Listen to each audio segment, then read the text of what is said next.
जैसे आंखें बंद करने पर पीटर पार्कर सिर्फ टोबी मैगवायर भाई ही नजर आते हैं, वैसे ही फ्लैश हम सिर्फ एक जमाने तक ग्रैंड गस्टिन को ही मानते थे, लेकिन इजरा मिलर वाले फ्लैश ने भी अपनी जगह बना ली थी, स्पेशली इस सीन के बाद। भाई सब लोग लिटरली रो पड़े थे। खैर इस वीडियो में आने वाली फिल्म द फ्लैश के सारे समझेंगे कि पिक्चरों के ट्रेलर कैसे बनाए जाते हैं। खैर वैसे तो हम ट्रेलर रिएक्ट करते नहीं, आलसी जो हैं, लेकिन this one is very special.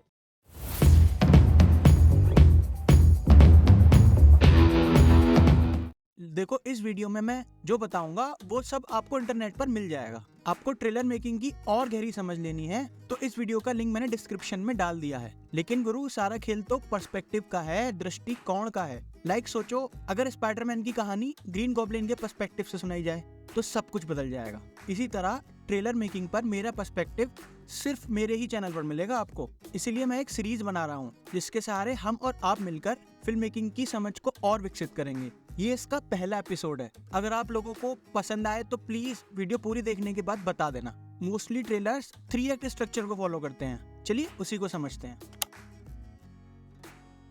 किसी फिल्म को 3 हिस्सों में बांट देना 3 एक्ट स्ट्रक्चर कहलाता है। जैसे स्पाइडरमैन फिल्म की फर्स्ट एक्ट में पीटर पार्कर की दुनिया, उसकी पर्सनैलिटी, उसकी पावर से हमको रूबरू कराया जाता है। एक्ट 2 में हमारे सामने उसकी समस्या रखी जाती हैं। पीटर को अब great power comes with great responsibility ध्यान में रख के ग्रीन गॉब्लिन से लड़ना है। एक तरफ उसका इश्क है, एक तरफ उसके शहर के लोग। अब हमने समस्या जान ली, अपने हीरो की कमियां और ताकतें जान ली, क्या क्या चीजें दाव पर हैं ये भी जान लिया। मतलब टेंशन अब पूरे जोम पे है। तब आता है क्लाइमैक्स, जिसको एक्ट 3 कहते हैं। अब हमको हाइलाइट्स दिखाई जाएंगी। हीरो विलन अपना सब कुछ झोंक देंगे। हीरो विलन को हराकर अब एक बहुत ही डिफरेंट पर्सन बन जाएगा। उसकी लाइफ पहले जैसी नहीं रहेगी। इसी तरह आप किसी भी फिल्म को 3 एक्ट स्ट्रक्चर के हिसाब से समझ सकते हो। असली चैलेंज तो भाई ये है अब कि हमको 2 घंटे की पिक्चर में से 2 मिनट का ट्रेलर काटना है। उसको भी 3 एक्ट स्ट्रक्चर फॉलो कराना है। पब्लिक को हिलकाना भी है और सब कुछ बताना भी नहीं है। खैर अब सीधा ट्रेलर पे आते हैं।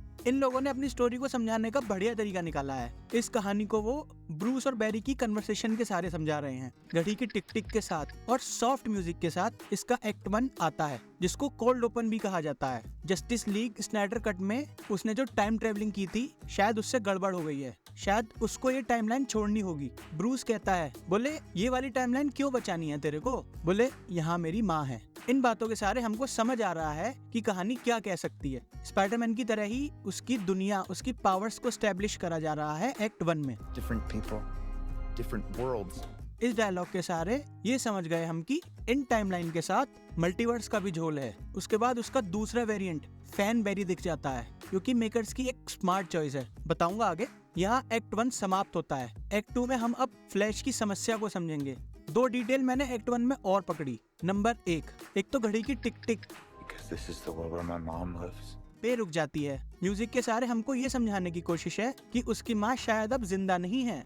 नंबर 2, जब छोटा बैरी भागता है तो एकदम दिन से रात हो जाती है। क्या बढ़िया सीन था ये, आपने नोटिस किया? एक्ट 2 शुरू होता है। बैरी और ब्रूस की बातें आगे बढ़ती हैं। ब्रूस अपनी समस्या रखता है। समस्याओं की बात शुरू, यानी एक्ट 2 स्टार्ट। अब म्यूजिक पे टेंशन बढ़ रही है। ब्रूस कहता है, ऐसा करने से तेरे को अंदाजा भी है क्या हो सकता है? फिर ये डायलॉग आता है, I completely broke the universe.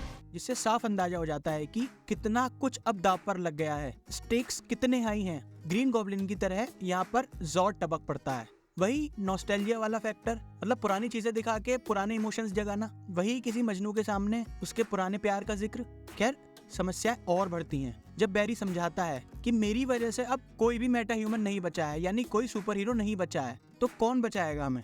समझ रहे हो ना? लगातार स्टेक्स को बढ़ाया जा रहा है। फिर कीटन साहब का बैटमैन एक लंबा पॉज लेता है और अपना आइकॉनिक डायलॉग बोलता है। I'm Batman. ट्रेलर बनाने वालों को अंदाजा था कि यहाँ सीटियां बजेंगी, लोग तालियां पीटेंगे। मैंने तो कीटन साहब वाली बैटमैन देखी नहीं है, आपने देखी है तो बताना क्यों इतना हुआ है उनके बैटमैन का, प्लीज कमेंट। खैर फैन बेरी जिस तरह गिरते हैं उनकी वजह से हमारी रिएक्शंस को और तूल मिल जाता है। एक्ट 1 में कहानी बता दी, एक्ट 2 में समस्याएं बता दी। टेंशन अब जब अपने परवान पर है तब आता है एक्ट 3। सब चीजों से रूबरू होने के बाद फिल्म वाला क्लाइमैक्स तो नहीं, लेकिन बढ़िया बढ़िया हाइलाइट्स वाले मोमेंट आपको दिखाए जाएंगे। इतना भाव विभोर करने की कोशिश की जाएगी कि इस फिल्म को देखने के लिए जरूरत पड़ने पर पैसे भी चुरा लो आप। फिल्म की क्लाइमैक्स के बाद जब आप संतुष्ट फील करते हो, यहाँ वाले क्लाइमैक्स का काम आपको केवल गर्म करके ठंडा छोड़ देना है। खैर, आपको पता है कि इसके कैमियोज इतने ज्यादा वर्क क्यों करे, बताता हूँ। वो नॉस्टैल्जिया वाला फैक्टर तो है ही, लेकिन यहाँ फैन बेरी की वजह से हम और एक्साइटेड हो जाते हैं, क्योंकि उसका बैटमैन को देख के गिरना या सुपर हीरो की वीडियो बनाना हमारे भावों को और तूल दे रहा है। एक चीज होती है हर्ड मेंटेलिटी, मॉब मेंटेलिटी। भीड़ जो कर रही है हम भी वही करना चाहते हैं। इसका सबसे बढ़िया एग्जाम्पल आप बाहुबली, RRR और KGF में आने वाले क्राउड रिएक्शंस से लगा सकते हैं। इन रिएक्शंस की वजह से हमारे इमोशंस और बढ़ जाते हैं, जस्टिफाई हो जाते हैं। देखना ये होगा कि अब ये फैन बेरी वाला वेरिएंट और सरप्राइजेस के सामने कैसे रिएक्ट करता है। वैसे RRR से याद आया, राजामौली साहब ने RRR के ट्रेलर में 3 एक्ट स्ट्रक्चर की क्या बढ़िया तरीके से धज्जियां उड़ाई हैं। जल्दी से कमेंट करके बता दो, अगला एपिसोड उसी पे बना देंगे। क्या आपने सबसे पहली वाली सुसाइड स्क्वाड का ट्रेलर देखा है? उसमें भाई साहब क्वीन एल्बम का बोहेमियन रैप्सोडी गाना डाला गया है। इवन वो भी 3 एक्ट स्ट्रक्चर फॉलो करता है। अब दिखाओ इमोशंस, लाइक, शेयर और सब्सक्राइब करके, और कमेंट में बताओ कि उस पे भी वीडियो बनाए कि नहीं। खैर, फिल्म पे आते हैं। ये फिल्म एक तरीके से रील और रियल लाइफ का अंतर बहुत कम कर रही है। चलो उसी को समझते हैं। ये फिल्म DC की एक मशहूर एनिमेटेड फिल्म फ्लैश पॉइंट पर बेस्ड है। अगर फिल्म की और गहरी समझ बनानी है तो आप उसको जाके देख सकते हैं। खैर, DCU के टूटने की खबर आप सभी को पता ही होगी। इस फिल्म के सहारे सब कुछ नए सिरे से शुरू करने की कोशिश है। जेम्स गन साहब, जो फिलहाल इस यूनिवर्स के केविन फाइगी जैसी फिगर हैं, वो इस फिल्म को एज ए टूल यूज कर रहे हैं इस यूनिवर्स को तबाह करके नया बनाने के लिए। मतलब ये अपने आप में एक फैसिनेटिंग चीज होगी जब रील और रियल लाइफ के किस्सों में थोड़ा ही अंतर रह जाएगा। क्या आप भी इसी तरीके से इस फिल्म को देख रहे हैं? बताना कमेंट करके। एक और चीज है जो मुझे थोड़ा परेशान कर रही है, वो समझते हैं।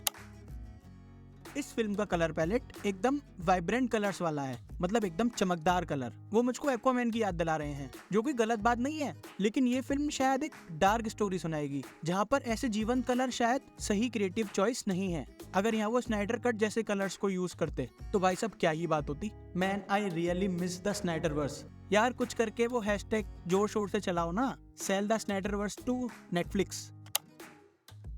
जैसे निरी अड़चनों के बाद आखिरकार द फ्लैश फिल्म आ रही है, उसी तरीके से सैम रेमी साहब, आप भी टोबी भाई वाली स्पाइडरमैन 4 के बारे में सोचो। कोई बात नहीं, हम 8-10 साल वेट कर लेंगे। क्या दिक्कत है, हम और हमारे बच्चे साथ देखने चले जाएंगे फिल्म। वेल, इमरजेंसी ऑसम वाले भाई ने द फ्लैश के फर्स्ट या सेकंड सीजन के दौरान ये बताया था कि जब इसका 7वां सीजन आएगा तब शायद हमको द फ्लैश फिल्म देखने को मिले। भाई साहब, 7 क्या, इसके तो 9 सीजन आके चले गए। इवन पूरा एरोवर्स डिस्ट्रॉय हो गया, खत्म हो गया, तब जाके आ रही है ये फिल्म। एजरा मिलर साहब, अब कुछ गड़बड़ मत करना प्लीज।